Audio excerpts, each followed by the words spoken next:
بسم اللہ الرحمن الرحیم۔ آیت کریمہ للرجال نصیب مما ترک الوالدان والاقربون کے تحت گفتگو چل رہی ہے۔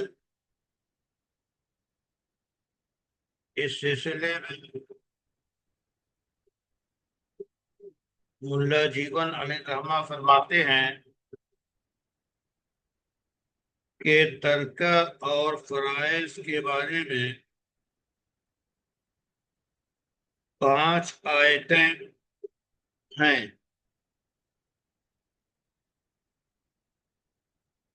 اور در حقیقت ان کا مقصد جاہلی دور میں جو کچھ وراثت اور ترکے کے متعلق چیزیں رائج تھی ان کا خاتمہ ہے، اور اس کے ساتھ ساتھ میراث کے قانون کو وضع کرنا ہے۔ ان میں سے یہ آیت کریمہ للرجال نصیب مما ترک الوالدان والاقربون کہتے ہیں کہ اس آیت کا جو شان نزول بیان کیا جاتا ہے، آواز پہنچ رہی ہے؟ جی پہنچ رہی ہے۔ وہ یہ بیان کیا جاتا ہے کہ اوس ابن ثابت انصاری کا انتقال ہوا، اور ان کے پیچھے ان کی بیوی رہی اور 3 بیٹیاں رہی،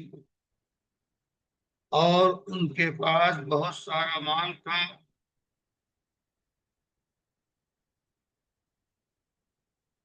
تو ان کے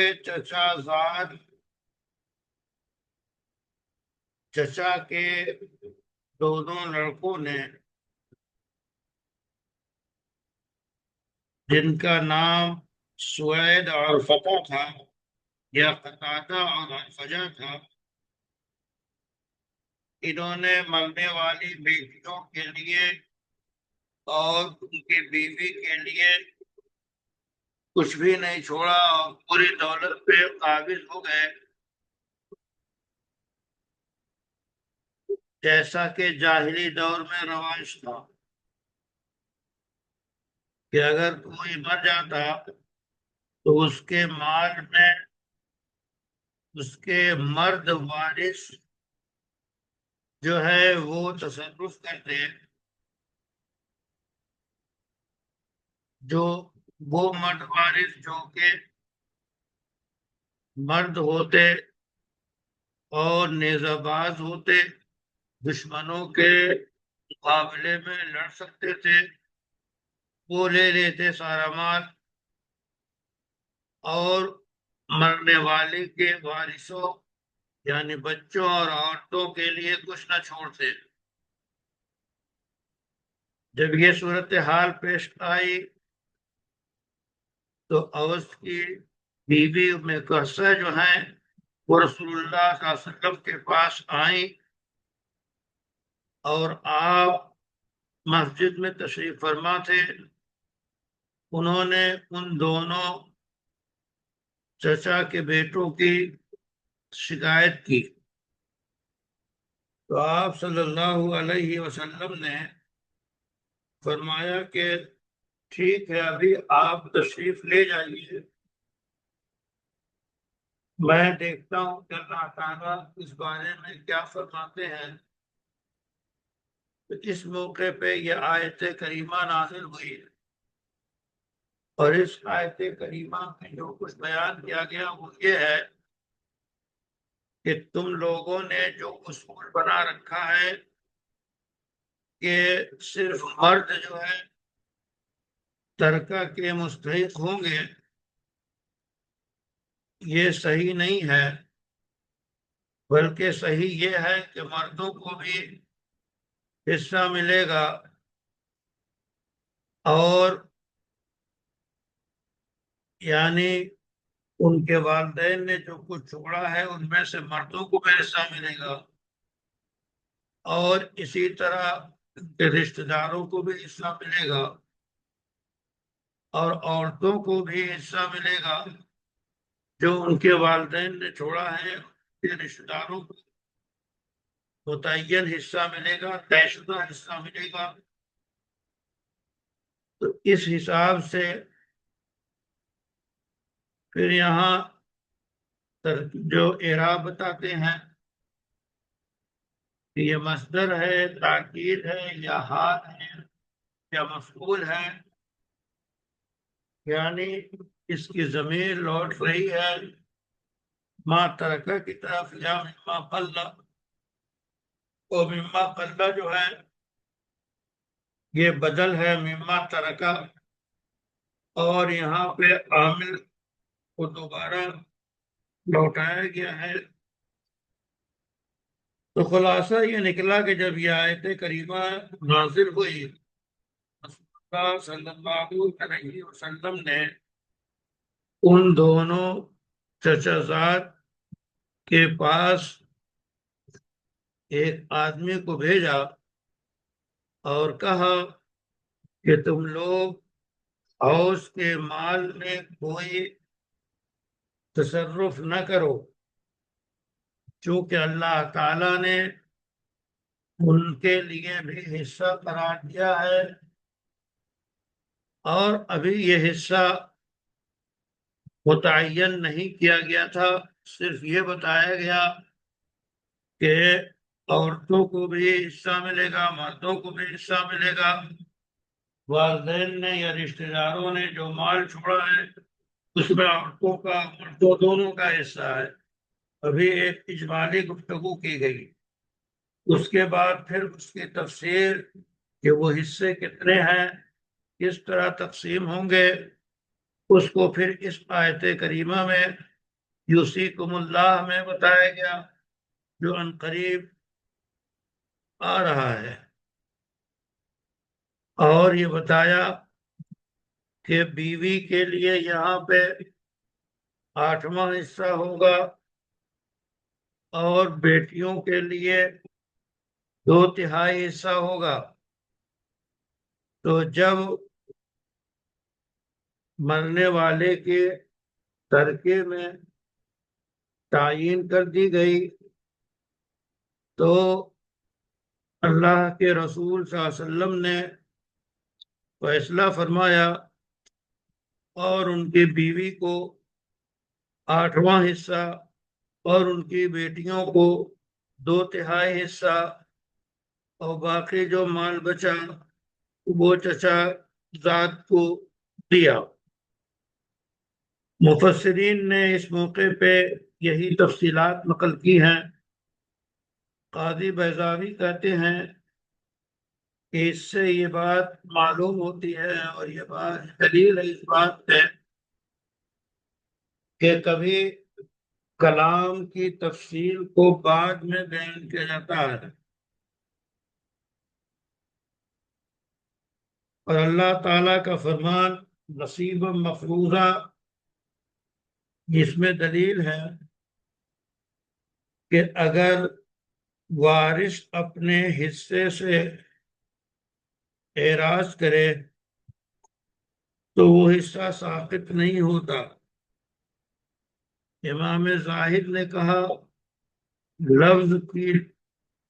کا عموم بتاتا ہے، یعنی مرد اور عورت دونوں جو ہے ذوی الارحام میں سے ہیں، یہ وارث ہوتے ہیں۔ دوسری بات یہ، دوسری آیت، پہلی آیت ہو گئی،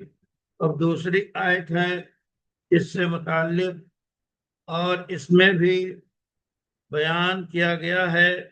کہ ترکہ میں سے کچھ یتیموں کو، مسکینوں کو، رشتہ داروں کو جو وارث نہیں ہیں ان کو بھی دیا جائے، اور اس آیت کی بھی اجمالی تفصیل کی جا چکی ہے۔ وہ آیت ہے وَإِذَا حَضَرَ الْقِسْمَةَ أُولُو الْقُرْبَى وَالْيَتَامَى وَالْمَسَاكِينَ فَارْزُقُوهُمْ منہ وقولوا لهم قولا معروفا، مطلب یہ ہے کہ ترکے کی تقسیم کے وقت جب وارثوں میں ترکہ تقسیم کیا جا رہا ہو، ایسے وقت میں اب وہ ترکہ تقسیم ہوتا ہے ذوی الفروض میں، اسباط میں، ذوی الارحام میں، اولو القربا میں، تو ایسے وقت میں جو لوگ وارث نہیں ہیں وہ جمع ہو جائیں، کچھ یتیم، کچھ مسکین، کچھ غریب لوگ جمع ہو جائیں، تو ان کو بھی کچھ دے دو جو مال میت چھوڑ کے مری ہے، یا جو تقسیم ہو رہا ہے اس میں سے، اور ان سے اچھے بول بولو، یعنی ان کی دلجوئی کرو، ایسا نہیں کہ ان کو دھتکار دو، ڈانٹ کے بھگا دو، یا پھر تم ظاہر ہے کہ یہ وارثوں کا مال ہے تو ان سے کہہ دو کہ ایسا ہے کہ ہم جو مستحق ہیں ان کا مال ہے ان کو دے رہے ہیں، اور ان سے اچھا وعدہ کر لو، یا بھلے بولو کہ ان سے کہہ دو ٹھیک ہے تھوڑا سا لے لو، اللہ تعالیٰ اسی میں برکت دے، اور یہ کوئی احسان نہیں ہے۔ اس کے متعلق تفصیلات بتائی جا چکی ہیں۔ پھر کہتے ہیں کشاف نے حسن النقی سے یہ لوگ ہے کہ ہم نے کچھ لوگوں کو پایا کہ وہ لوگ رشتہ داروں میں اور مسکینوں میں اور یتیموں میں جو ہے وہ تقسیم کرتے تھے نقد مال میں سے، یعنی اس وقت سونا چاندی یا کرنسی اس وقت تو تھی نہیں، تو سونا اور چاندی یا درہم اور دینار جو کچھ ہوتا اس میں سے نقد کچھ دے دیتے، اور اس حساب سے تقسیم جو کرتے وہ زمینوں اور غلاموں اور ان چیزوں میں کرتے، تو ان میں سے ان لوگوں کو جو لوگ جمع ہو جاتے ہیں ان کو کچھ نہیں دیتے، بلکہ کچھ درہم اور دینار دے کر، کچھ نقد دے کر وہ ان کو بتا دیتے کہ یہاں تقسیم چل رہی ہے، یہ لے لیجئے اللہ برکت دے۔ تو یہ طریقہ تھا کہ پھر ان سے کہہ دیتے کہ اللہ تم میں برکت دے۔ امام زاہد عبداللہ ابن عباس رضی اللہ عنہما سے نقل کرتے ہیں کہ اگر مال بہت زیادہ ہو تو ان میں سے ٹھیک ہے سب کی اجازت سے تھوڑا بہت مسکینوں اور غریبوں کو دے دیا جائے گا، اور اگر مال کم ہو تو کمی کی صورت میں پھر ان سے معذرت کر لی جائے گی، یتیموں اور غریبوں سے۔ اور سدی کہتے ہیں کہ اگر تمام وارث بڑے ہوں تو ان سب کی اجازت سے ان کو کچھ دیا جا سکتا ہے، اور اگر وارثین میں چھوٹے بچے بھی ہوں تو پھر ظاہر ہے کہ چھوٹے بچوں کے حصے میں سے یہ صدقہ یا یہ بخشش نہیں کی جا سکتی، تو پھر ان فقیروں اور محتاجوں سے اچھے انداز میں معذرت کر دی جائے۔ خلاصہ کلام یہ نکلا کہ اللہ تعالیٰ نے ہمیں حکم دیا ہے کہ ترکہ میں سے غیر وارثوں کو بھی ان کے دلجوئی کے لیے اور صدقے کے طور پہ کچھ دے دیا جائے، تو یہ مستحب ہے اور یہ استحباب باقی ہے۔ اور کہتے ہیں کہ ابتدائی اسلام میں دینا واجب تھا، پھر وجوب منسوخ ہو گیا، اور یہ میراث کی آیت سے یعنی سب کے لیے جب متعین کر دیا گیا مال میں سے فلاں کے لیے اتنا حصہ ہے اتنا حصہ ہے، تو ظاہر ہے کہ پھر آپ اس طرح کے مد میں کہ فقیروں کو، مسکینوں کو اور غیر وارثوں کو کہاں سے دیا جائے گا؟ تو یہ چیز قانونی طور پہ ختم ہو گئی، لیکن اخلاقی طور پہ آج بھی ہے کہ کچھ ان کو اشک شوئی کے لیے دے دینا چاہیے۔ تو یہ فرماتے ہیں کہ یہ حکم منسوخ نہیں ہوا ہے، یعنی استحباب باقی ہے، لیکن لوگ اس میں جو ہے وہ غفلت برتتے ہیں اور عام طور پہ نہیں دیتے، جیسا کہ اللہ کے فرمان ان اکرمکم عند اللہ اتقاکم، ایسی اللہ کے فرمان یا ایھا الذین آمنوا لیستأذنکم الذین ملکت ایمانکم، تو یہ تینوں آیتیں منسوخ نہیں ہیں، لیکن لوگ اس پہ عمل نہیں کرتے۔ عبداللہ ابن عباس رضی اللہ عنہما سے ہے، جیسا کہ نسخ کے بیان میں یہ تفسیر آ چکی ہے کہ الاتقان فی علوم القرآن میں بھی یہ بیان کیا گیا ہے۔ تو دو آیتیں بیان کی جا چکی جو ترکہ اور فرائض سے متعلق تھیں، اب تین آیتیں باقی ہیں جن کا ذکر اس کے بعد آ رہا ہے، اور ان تین آیتوں میں باقاعدہ طور پہ مرنے والے کے وارثوں کے حصوں کو متعین کیا گیا ہے اور میراث کی مقدار بتائی گئی ہے۔ تو ان تین آیتوں میں سے پہلی آیت جس میں اللہ تعالی نے بتایا کہ ماں باپ کا جو وارث ہوگا وہ اولاد ہوگی، اس کے متعلق بتایا اعوذ باللہ من الشیطان الرجیم یوصیکم اللہ فی اولادکم للذکر مثل حظ الانثیین فإن كن نساء فوق اثنتين فلهن ثلث ما ترك وإن كانت واحدة فلها النصف۔ اب دیکھیے اس کی تفصیل یہ ہے کہ اللہ نے بیان کیا کہ تمہاری اولاد کے بارے میں اللہ تعالیٰ حکم دیتے ہیں، یعنی تم سے عہد لیتے ہیں کہ تمہاری اولاد کی میراث کیا ہوگی، اور یہ تو اجمال ہے، اس کی تفصیل اس کے بعد آ رہی ہے۔ یعنی مرنے والے نے اگر اپنے پیچھے اولاد چھوڑی ہے تو دو حالتیں ہو سکتی ہیں، یا تو جو ہے اس نے نر اور مادہ یعنی لڑکا اور لڑکی دونوں چھوڑی ہے، یا یہ کہ صرف لڑکے ہیں یا صرف لڑکیاں ہیں۔ اب اگر یہ صورتحال ہو کہ لڑکے اور لڑکیاں دونوں چھوڑی ہوں تو اس کا حکم اللہ تعالیٰ نے اس آیت کریمہ میں بیان فرمائے للذکر مثل حظ الانثیین، یعنی لڑکے کا حصہ، ایک لڑکے کا حصہ اور دو لڑکیوں کا حصہ برابر ہوگا، یعنی لڑکے کو دو گنا ملے گا اور لڑکی کو ایک گہرا حصہ ملے گا۔ اور اگر اللہ نے یہاں لسنتین نہیں کہا، مثل حظ الذکر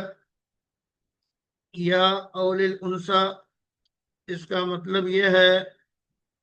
کہ مرد کے حصے کا آدھا عورت کو ملے گا۔ یہاں پہ مرد کو عورت کے مقابلے میں فضیلت دی گئی اور اس کو دوگنا دیا گیا، وہ اس لیے کہ پہلے جاہلی دور میں صرف مردوں کو وارث قرار دیتے تھے، عورتوں کو وارث نہیں قرار دیتے تھے۔ اور اسی سبب کے نتیجے میں یہ آیت کریمہ نازل ہوئی۔ تو ان سے کہا گیا کہ مردوں کا دوگنا حصہ ہے اور عورتوں کا بھی حصہ ہے، لیکن عورتوں کو حصے میں سرکشی نہ کریں کہ عورتوں کو محروم کر دیں، جبکہ جس طرح رشتے میں لڑکا ہے اسی طرح رشتے میں لڑکی بھی ہے۔ باپ سے یہ اولاد لڑکے بھی ہیں اور لڑکیاں بھی ہیں، اس واسطے دونوں کو حصہ ملے گا۔ البتہ لڑکوں کو مرد کو دوہرا حصہ ملے گا، لڑکیوں کو اکارا حصہ ملے گا۔ اور کہتے ہیں یہاں پہ للذکر منہ، یہ آپ کے وہ بتا رہے ہیں کہ رات جیسے کہ اس حساب سے جب لڑکیاں صرف ہوں تو پھر صرف اگر لڑکیاں ہیں تو اب دیکھیں گے کہ ایک لڑکی ہے یا دو لڑکیاں ہیں یا دو سے زائد ہیں۔ تو اللہ تعالیٰ نے دو سے زائد لڑکیوں کے حکم کو اس آیت کریمہ میں بیان کیا۔ وَإِن كُنَّ نِسَاءً فَوْقَ اثْنَتَيْنِ فَلَهُنَّ ثُلُثَ مَا تَرَكَ، یعنی اگر لڑکیاں ہی لڑکیاں ہوں یا ایسے ان کے ساتھ اور کوئی نہ ہو، یعنی تو دو سے زیادہ حصہ ملے گا۔ جتنے بھی لڑکیاں ہوں ان کے مجموعے کو دو تہائی حصہ ملے گا، مورث نے جو چھوڑا ہوگا انصاف کے مطابق۔ اور ایک ثلث جو ہے اس کے بارے میں اس کے احوال الگ الگ ہیں۔ ایک کے حکم کو اللہ تعالیٰ نے بیان کیا، وَإِنْ كَانَتْ وَاحِدَةً فَلَهَا النِّصْفُ، یعنی صرف ایک لڑکی ہو اس لڑکی کو آدھا حصہ ملے گا، اور بقیہ آدھا جو ہے وہ اور لوگوں کو ملے گا۔ اس کے بھی احوال الگ الگ ہیں۔ اللہ تعالیٰ کا فرمان فَوْقَ اثْنَتَيْنِ، یہ دوسری خبر ہے کانا کی یا نساء کی صفت ہے، یعنی نساء زائدات علی اثنتین، دو سے زیادہ لڑکیاں ہوں۔ پھر اللہ کا فرمان واحدہ، یہ مرفوع بھی قرات ہے اور منصوب بھی قرات ہے، اور منصوب زیادہ واضح ہے۔ اس کے بعد کہتے ہیں فَإِن كُنَّ نِسَاءً، یہی بیان کیا مفسرین نے۔ صاحب کشاف کہتے ہیں کہ یہاں پہ ضمیر جو ہے کنہ میں اور اس سے پہلے یہ مبہم تھی، اور نساء جو ہے اور واحد جو ہے اس کی تفسیر ہے، یعنی یہاں پہ کانا جو ہے تعمیم ہوگا، اور اللہ تعالیٰ کا فرمان وَإِن كُنَّ نِسَاءً جو اس سے پہلے ہے وہ یہ ہے کہ اللہ کا فرمان للذکر مثل حظ الانثیین، تو یہ گویا کلام لایا گیا ہے مرد کے حصے کو بیان کرنے کے لیے، لیکن جب یہ بیان کیا گیا کہ مرد کے لیے دوہرا حصہ ہے بھائیوں کے ساتھ، تو یہ کلام ان دونوں کے لیے لایا گیا، اور اس حساب سے اس میں لڑکیوں کی دوسری حالت کی تفصیل بیان کی گئی۔ مطلب یہ ہے کہ اگر صرف لڑکیاں ہوں لڑکے نہ ہوں، اور صرف لڑکیاں ہونے کی بات کو بیان کیا گیا اسی واسطے یہ نہیں کہا کہ وہ امکانات جملہ تو، چونکہ یہ خالص ہے اور اللہ تعالی نے دو بیٹیوں کے جو الگ الگ ہوں ان کے حکم کو نہیں بیان کیا اس آیت میں، اسی واسطے ان کا کیا حصہ ہے اس میں مفسرین کا اختلاف ہے۔ ابن عباس فرماتے ہیں کہ ان کو بھی ایک لڑکی کے درجے میں اتار لیا جائے گا، تو گویا لڑکیوں کے مجموعے کے لیے نصف ہوگا، جیسا کہ صرف ایک لڑکی ہو تو اس کے لیے نصف ہوتا ہے، تو اسی طرح جب کئی لڑکیاں ہوں تو ان کے مجموعے کے لیے جو ہے نصف ہوگا، اور ان کو دو کے قائم مقام اتار لیا جائے گا، اور ان دونوں کو مجموعے کو 2 ثلث ملے گا مرنے والے کی وراثت میں سے۔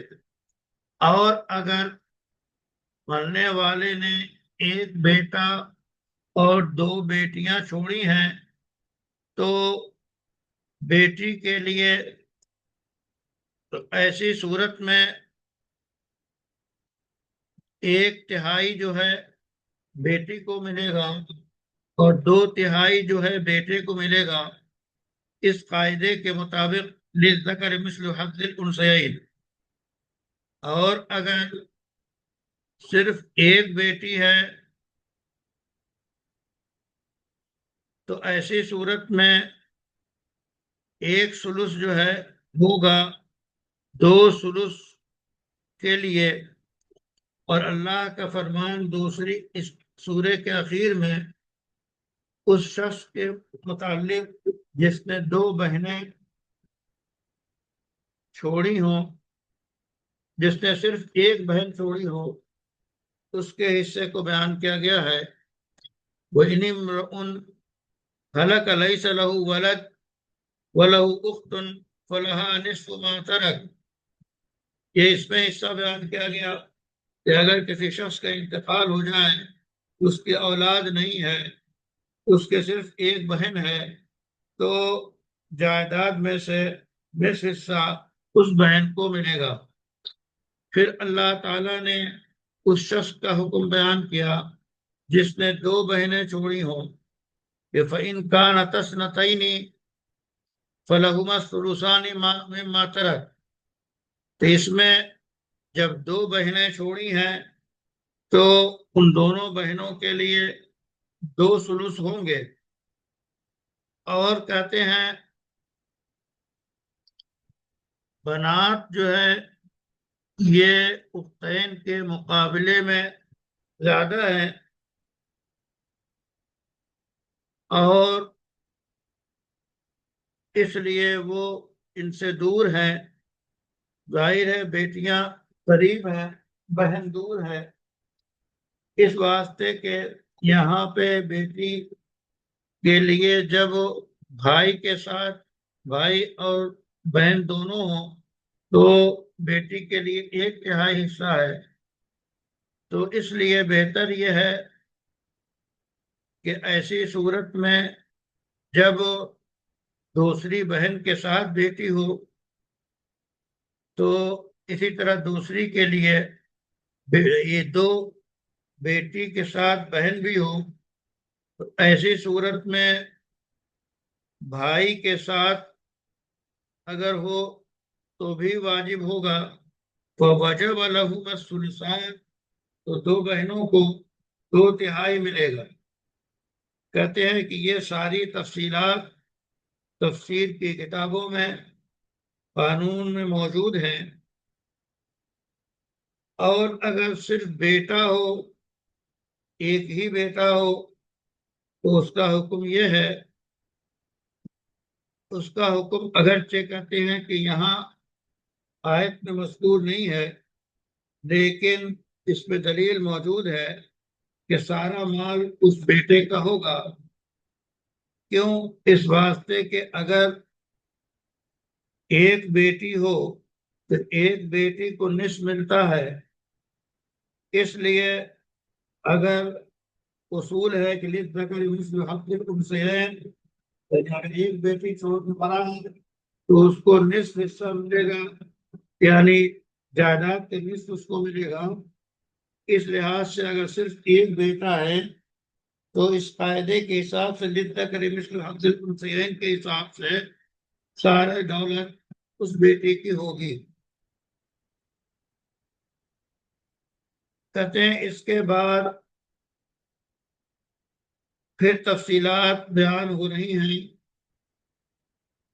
کہ والدین کے لیے کیا حصہ ہے۔ تو یہاں تک جو بیان ہوا وہ اس سلسلے میں بیان ہوا کہ اولاد کے لیے کیا حصہ ہے، اولاد نرینہ ہو یا اولاد اناث ہو، یعنی بچے ہوں یا بچیاں ہوں، ان دونوں کو کن احوال میں مرنے والے کے مال میں سے کتنا حصہ ملے گا، اس کو بیان کیا گیا۔ اصولی بات بتائی گئی کہ لڑکے اور لڑکیاں اگر ہیں تو لڑکیوں کو کے مقابلے میں لڑکوں کو دوہرا حصہ ملے گا۔ پھر اس کے بعد کئی صورتیں بتائی گئیں کہ اگر ایک ہی لڑکی ہو تو اس کو نصف حصہ ملے گا، اور اگر کئی لڑکیاں ہوں تو ان کے بارے میں بتایا گیا کہ ان سارے حصوں کی، یعنی اولاد کی وراثت کو جو ماں باپ کے انتقال کے بعد ترکہ ہوگا تو اس کے حصوں کو بیان کیا گیا ہے۔ اب اگلی مضمون جو ہے وہ یہ ہے کہ اگر کسی مرد کا یا عورت کا انتقال ہوتا ہے تو ان کے ماں باپ کو، والدین کو کیا ملے گا، ان کا کیا حصہ ہے، کس صورت میں کتنا حصہ ہے، اس کو اگلے مضمون میں بیان کیا جا رہا ہے۔ جی حضرات، آپ حضرات سن رہے ہیں؟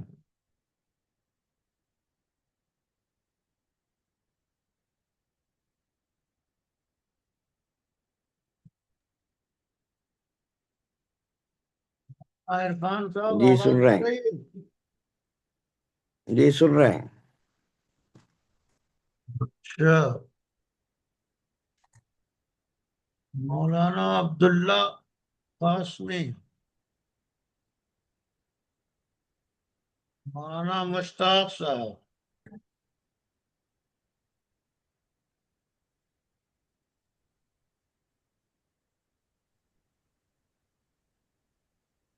قاضی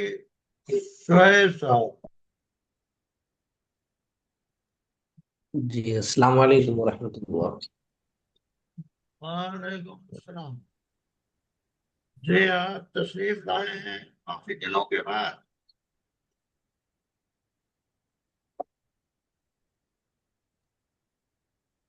جی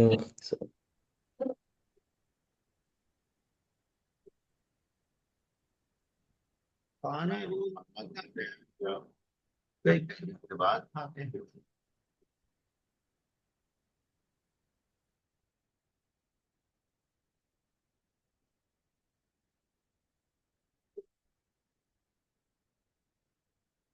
مولانا حکیم کوثر صاحب، السلام علیکم حضرت۔ وعلیکم السلام۔ آپ سفر میں ہیں کہ حضر میں ہیں؟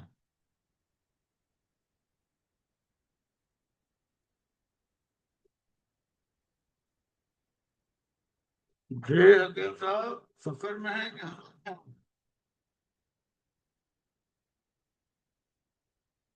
جی حضر ہی میں ہوں حضرت۔ اچھا، مولانا مشتاق صاحب کہاں ہیں سفر میں؟ حجرے وہ میں بھی حضر ہی میں ہیں، وہ بھی یہ بھی ہے۔ اور حضرت مولانا سید عبد الرحمان صاحب وہ بھی حضرت ہمارے، وہ بھی حضر ہی میں، ہم کہاں؟ تینوں